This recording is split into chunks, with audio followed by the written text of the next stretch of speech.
భారత్‌కు New Zealand big shock ఇచ్చింది. ఇండోర్‌లోని హోల్కర్ స్టేడియంలో జరిగిన నిర్ణయాత్మకమైన మూడో వన్డేలో టీమిండియాకు చాలా చేదు అనుభవం ఎదురైంది. నిజానికి ఈ ఇండోర్ హోల్కర్ స్టేడియంలో భారత్ అసలు రారాజనే చెప్పుకోవాలి. ఎందుకనంటే ఇప్పటి వరకు 7 వన్‌డే మ్యాచ్‌లు జరిగాయి. 7 వన్‌డే మ్యాచ్‌లోనూ భారతే గెలిచింది. First point. సెకండ్ పాయింట్, అసలు న్యూజిలాండ్ జట్టు ఆల్మోస్ట్ 30 ఏళ్ల నుంచి భారత్ గడ్డపైన ఒక్కసారంటే ఒక్కసారి గూడా ఈ వన్‌డే సీరీస్ అనేది గెలవలేదు. ఇది కూడా చాలా పెద్ద చారిత్రాత్మకమైన విషయం అనే చెప్పుకోవాలి. సిరీస్ విజేతని నిర్ణయించే మ్యాచ్‌లో న్యూజిలాండ్ జట్టు ఆల్ రౌండ్ ప్రదర్శనతో అదరగొట్టి 41 పరుగుల తేడాతో విజయం సాధించింది. గెలుపుతో 3 మ్యాచ్‌ల వన్‌డే సిరీస్‌ను కివీస్ 2-1 తేడాతో కైవసం చేసుకుంది.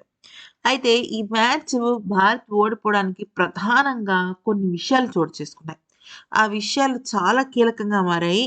అసలది గనక జరగకపోయి ఉండుంటే భారత్ ఖచ్చితంగా గెలిచి ఉండేది. మరి అవేంటో తెలుసుకునే ముందు, ఈ వీడియోలోకి వెళ్ళే ముందు జస్ట్ ఒక్క లైక్ అయితే ఈ వీడియోకి ఇవ్వండి ఫ్రెండ్స్. అలాగే మా ఛానల్‌ని దయచేసి సబ్స్క్రైబ్ చేసుకోండి. మేము మీకు లేటెస్ట్ అప్డేట్స్ అన్నీ తీసుకొనొస్తాం. 338 పరుగుల భారీ లక్ష్యంతో బరిలోకి దిగిన భారత్ విరాట్ కోహ్లీ అద్భుతమైన సెంచరీ సాధించినప్పటికీ, నితీష్ కుమార్ రెడ్డి, హర్షిత్ రాణా పోరాటం బావున్నప్పటికీ కూడా మిగిలిన బ్యాట్స్‌మెన్స్ అందరూ కూడా పూర్తిగా విఫలమయ్యారు. ఎక్కడ అంటే ఇక్కడ కేఎల్ రాహుల్, రోహిత్ శర్మ, శుభమన్ గిల్, అలాగే శ్రేయస్ అయ్యర్, కేఎల్ రాహుల్ వీళ్ళ 5గురు బ్యాటర్స్ కూడా అస్సలంటే అస్సలు రాణించలేకపోయారు. దీంతో ఒకానొక దశలో అసలు ఏంట్రా ఇది అనుకునే టైంకి నితీష్ కుమార్ రెడ్డి మళ్ళీ భారత్‌లో గెలవాలి అన్న ఆశలు రేకెత్తించాడు. ఎందుకంటే తన అద్భుతమైన హాఫ్ సెంచరీతో. ఆ టైంలో అటు నితీష్ కుమార్ రెడ్డి గాని, ఇటు విరాట్ కోహ్లీ గాని ఇద్దరు కలిసి దుమ్ము రేపేశారనమాట. అయితే ఈ మ్యాచ్‌లో టీమిండియా ఓటమికి అతిపెద్ద కారణం న్యూజిలాండ్ మిడిల్ ఆర్డర్ బ్యాటర్స్ అయిన డారియల్ మిచెల్ అలాగే గ్లెన్ ఫిలిప్స్.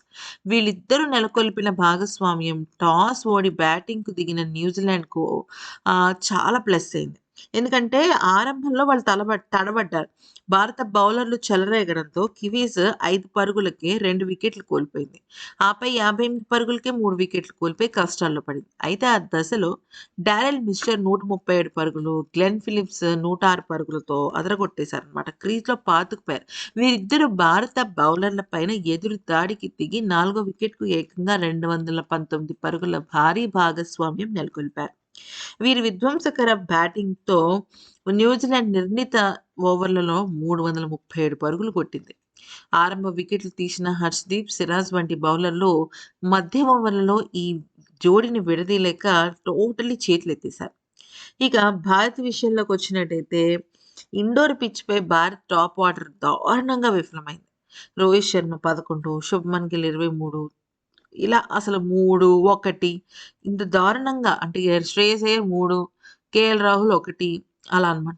71 పరుగులకి 4 వికెట్లు కోల్పోవడంతో భారత్ ఇన్నింగ్స్ మొత్తం గాడి తప్పింది. ఈ పైన కాకుండా ఇంకొక పెద్ద తప్పిదం ఎక్కడ జరిగిందంటే, ఈ మ్యాచ్‌లో భారత్ ఓటమికి ఫీల్డింగ్ లోపాలు ప్రధానమైన కారణం. ఎందుకంటే century hero Glenn Phillips innings ఆరంభంలో ఇచ్చిన సులువైన క్యాచ్‌ను భారత ఫీల్డర్లు చేజార్చేశారు. అయితే ఈ అవకాశాన్ని సద్వినియోగం పరుచుకున్న ఫిలిప్స్ ఏకంగా సెంచరీ బాది న్యూజిలాండ్‌కు స్కోర్‌ను అమాంతం పెంచేశాడు. ఒకవేళ గనక ఆ క్యాచ్ పట్టి ఉండుంటే పరిస్థితి ఇంకొక రకంగా ఉండేది. ఎందుకంటే చెప్పలేం. ఏ బంతిలో ఏ సెంచరీ ఉంటుందనేది మనం చెప్పలేం. క్లిష్టమైన సమయంలో వచ్చిన అవకాశాలను చేజార్చుకోవడం బౌలర్ల ఆత్మవిశ్వాసాన్ని దెబ్బతీయడమే కాకుండా ప్రత్యర్థి జట్టుకు చాలా స్ట్రాంగ్ కాన్ఫిడెన్స్ ఇచ్చింది. ఈ విజయంతో న్యూజిలాండ్ జట్టు చరిత్రని సృష్టించింది. ఇందాక చెప్పినట్టుగా ఎప్పుడు కూడా భారత్ గడ్డపైన వన్‌డే సీరీసే గెలవలేదు న్యూజిలాండ్ ఆటగాళ్ళు.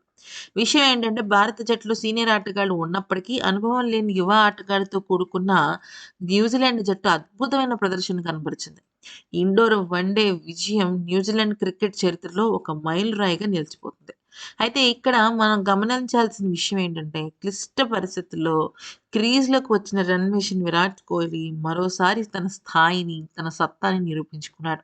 ఎవరైతే విరాట్ కోహ్లీ రిటైర్ అయిపోవాలి, ఇంకెందుకు అది ఇది అన్నారో వాళ్ళందరూ కూడా జస్ట్ నోటికి జిప్ లాక్స్ ఏసుకోవాలి. మెయిన్‌గా ఏంటంటే ఏదో ఆహ్, సీనియర్‌లు ఉండకూడదు, జూనియర్‌లకు అవకాశం ఇవ్వాలి అని ఎక్కువగా ఆ కాన్సెప్ట్ మీదే ముందుకు వెళ్ళే 'గౌతమ్ గంభీర్' కూడా ఈ ఫెంటాబులస్ పెర్ఫార్మన్స్‌తో ఇంకా ఇంకొక మాట మాట్లాడే అవకాశం కూడా ఉండదు.